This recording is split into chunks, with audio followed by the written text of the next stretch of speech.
एक मोठ्या साईजचा कांदा मी बारीक चिरून घेतलाय आणि अर्धी वाटी खोबरं घेतलंय किसलेलं।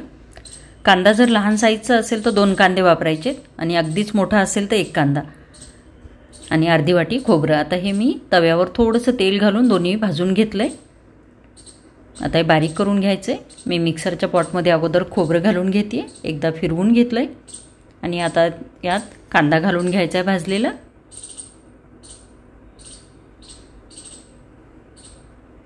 दहा ते 12 लसणाच्या पाकळ्या आणि धन्याची पावडर। एकतर धने आपण भाजून घालू शकतो किंवा मग धन्याची पावडर। इथे मी 3 चमचे धन्याची पावडर वापरत आहे। अर्धा चमचा गरम मसाला, अर्धा टोमॅटो बारीक चिरून घेतलाय आणि कोथिंबीर काड्यांसोबत घालून घ्यायची। आता हे पाणी घालून मी मसाला बारीक करून घेतलाय। आता मसाला परतून घ्यायचा आहे, त्यासाठी मी कढईत तेल घेतले। आता यात मसाला घालून घ्यायचा आहे।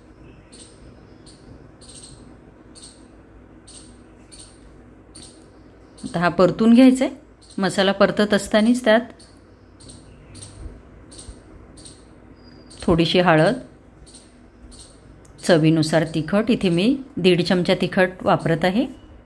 शेवभाजी थोडीशी चमचमीत छान लागते, तर आपल्याला आवडेल तसं त्यानुसार तिखट घालून घ्यायचे।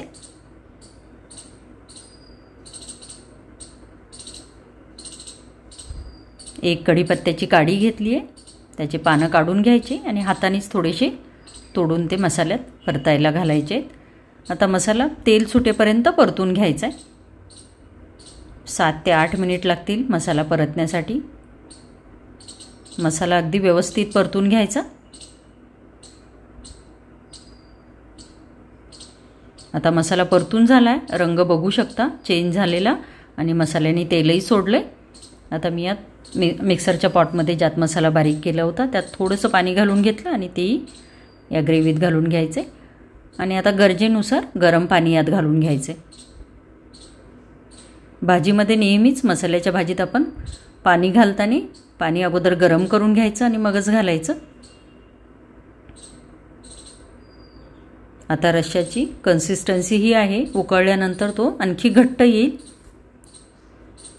चवीनुसार मीठ घालून घ्यायचे आणि आता हा रस्सा 5 ते 6 मिनिट उकळून घ्यायचा। वरचा फेस जो आहे तो पूर्णपणे जाईल तोपर्यंत हा उकळून घ्यायचा। आता मसाला उकळून झालाय,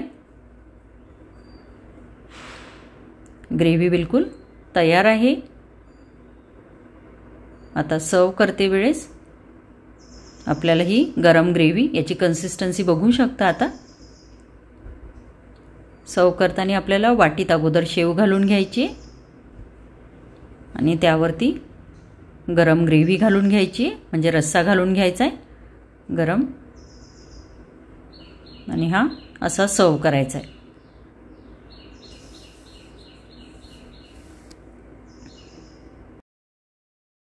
आता शेवभाजी सर्व करण्यासाठी बिलकुल तयार आहे।